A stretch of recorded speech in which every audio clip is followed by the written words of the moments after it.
What if the very place where we feel safest is actually preventing us from becoming the person that we're meant to be? We all crave comfort, but that comfort zone might be our biggest obstacle in our personal transformation. In this video, I'm going to show how our comfort zone is actually our biggest constraint, and how stepping outside it actually unlocks incredible new possibilities in our lives. Even possibilities you never thought possible. And sharing some of the more recent things that I've done to try to get out of my own comfort zone. So let's get into it. And before we start, I want to give a shout out to Michael Easter and his book, The Comfort Crisis. A lot of the ideas kind of come from that.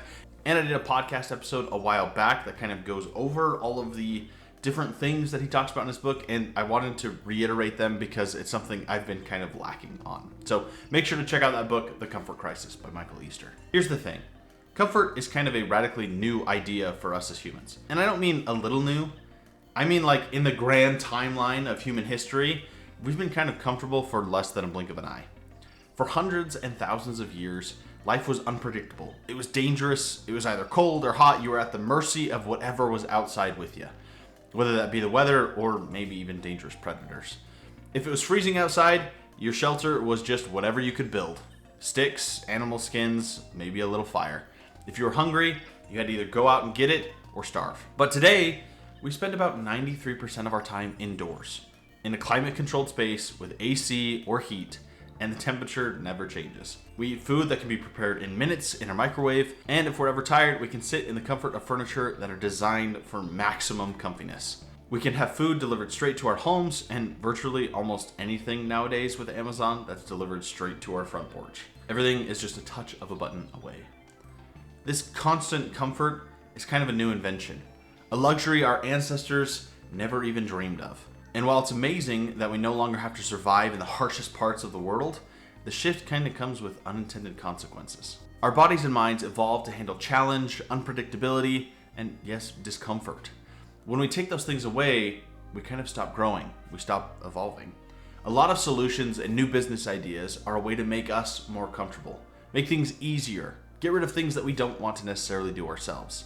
And in a way, that discomfort has kind of pushed us to create and innovate these new solutions to these problems, which is great for starting businesses and whatnot. Look for areas of discomfort and see how you can benefit or serve the lives of people around you.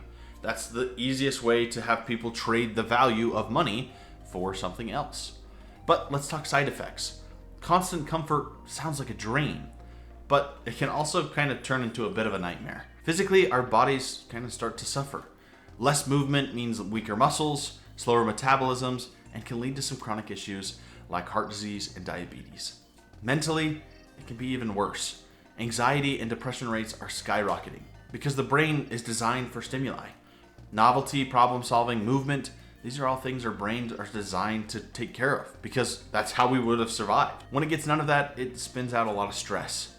We constantly absorb comforting entertainment in the form of videos and shorts, and we let other people tell us how to think or how to solve problems. And we allow other people to tell us what to think and what we should do, instead of allowing ourselves to be kind of that conscious effort in our lives. And a concept that I think explains this really well is the idea of problem creep. It's the idea that as our lives get easier, it's not that we have less problems, it's that we change the definition of what actually is a problem. Back in the day, human lives were about survival. Food scarcity, danger from predators, shelter. These problems that our ancestors encountered probably would have ended their lives if they would have happened. Nowadays, our problems are slow Wi-Fi, can't find a parking spot, or maybe our food just isn't quite heated up as much as we would have liked. We've lost our perspective on what a real problem is. It makes us feel less satisfied, not more. It's kind of like a moving target. The easier our life gets, the higher our expectations rise, and the less we appreciate what we actually have. The definition for a problem deteriorates, and soon even the smallest thing feels like a huge issue. But here's the good news. Every time you take on a challenge, especially one that scares you or pushes your limits, you learn something powerful about yourself. You grow and change a little bit. The Japanese have this awesome concept called the misogi. I hope I'm pronouncing that right, but if not, let me know down in the comments. It was kind of a personal ritual where you do something really hard once a year. In Japan, it typically involved a hike up to a waterfall high up in the mountains. It wasn't an easy journey by any means, but this ritual kind of allowed for some personal cleansing. And it's not about winning or losing either. It's about purification. Stripping away that fear, doubt, and noise so that you can come face to face with who your true self is. When you put yourself in a challenging environment where you have a good chance of failing, lots of fears fade away and things start moving. Why? Because the stakes are real and the challenge is genuine. Your brain focuses like a laser. You really pinpoint in on what you need to do and what needs to get taken care of. The clutter of everyday worries kind of fades away, and you discover a deeper strength and clarity. This is kind of that strategic discipline, doing things that push you out of your comfort zone to experience that real growth and find real accomplishment and achievement. And ultimately, this is growth in its rawest form. It happens outside of your comfort zone. An idea that Michael Easter puts forth in his book, Comfort Crisis, is how parenting has changed over the last few decades. He talks about how it was helicopter parenting. They'd hover around, protect their kids from a distance, but now it's a lot more like snowplow parenting. We have to remove any obstacle, any difficulty. We have to remove it before someone can even encounter it. And it might sound nice, but it comes with a cost. If you never learn how to face and overcome obstacles or challenges, you never really develop the skills to handle adversity. So if at any point that snowplow isn't there anymore, what do? Sometimes we kind of have to leave the nest in order to see what life is really like. Michael Easter talks about how this affects personal growth and behavior. We're less prepared for failure, for struggle, for uncertainty. So instead of this resilience that you can build up by overcoming obstacles and challenges, you kind of get overwhelmed and paralyzed. And this doesn't just apply to kids either. It applies to all of us. When real challenges arise, we're shocked by how much they actually shake us. It can feel paralyzing and incredibly lonely. Another key point is that our minds are often trapped in constant clutter. Emails, social media, notifications, pings nonstop. But something amazing happens when you put yourself in a new environment, one you don't quite know yet. Suddenly, all that mental noise disappears. Your brain has no choice but to focus on the present task, and you have to adapt and pay attention. Meaningful experience, especially shared challenges, help us build real relationships. They deepen our trust, and they strengthen our social support, which is really beneficial as humans. We're social creatures. When you get outside of your comfort zone, you start living in real moments instead of scrolling through digital noise, and you get some of the cool stories to tell down the road. So here are 2 things that I've done in the last 2 years to kind of get out of my comfort zone. The first thing I did was I auditioned for a musical. This wasn't the first musical I'd been in. I had done one in the 6th grade when it was Pinocchio. I didn't even know that was a musical, but apparently that's what we did. And I didn't even have to memorize my lines because I was the grandpa reading the storybook to my granddaughter, I think is what it was. And I literally could tape all my lines in the book and just flip to different pages to read it. It was awesome. So in my local area, there was an audition for 7 Brides for 7 Brothers. And my wife and a couple of cousins kind of talked me into it because there were plenty of prominent male roles. So I had to memorize a brief monologue and sing a portion of some song, any song. The monologue I did was from The Two Towers. It was when Sam is talking to Frodo about how there's still some good in this world and it's worth fighting for. A new day will come, and when the sun shines, it'll shine out the clearer. And when I gave the monologue, totally screwed it up. I got like halfway through, totally spaced the rest of my lines, and I was like, I don't know. And the director literally had to tell me, hey, just move on. Like, it's fine. Let's just go to the next one. So I was like, okay, great. I bombed that. Let's go to the singing portion. I sang a song from Anastasia, one of my other favorite musicals. And I'm lucky that they were like, hey, do you want to hook it up to the Bluetooth, or do you just want to like listen to it on your phone while you're going? And I decided, well, I'll just play it in my ear. You guys can just listen to the sing that way, whatever. So I started playing it. I rushed that song so bad.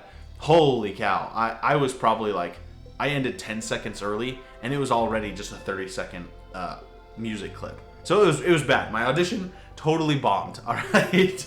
And it was nerve-wracking. I was scared. I was afraid. And obviously that was apparent as in my audition, I just totally flubbed it. Luckily, somehow, I was actually able to get one of the roles of the brothers. I was Frankincense, which is kind of funny because he's the butt of a lot of the jokes. He's kind of the temperamental one, the angry one. And ultimately, it was actually an awesome experience. It was nerve-wracking performing in front of a crowd, don't get me wrong.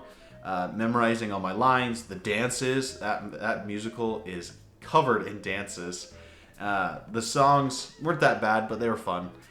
And it was awesome. I got to meet some really cool people. Josh Harper, one of the guys I interviewed, he was also one of the brothers in that musical. And so it was a really cool experience and something that I probably wouldn't have done if I wasn't pushed into it with my friends and family.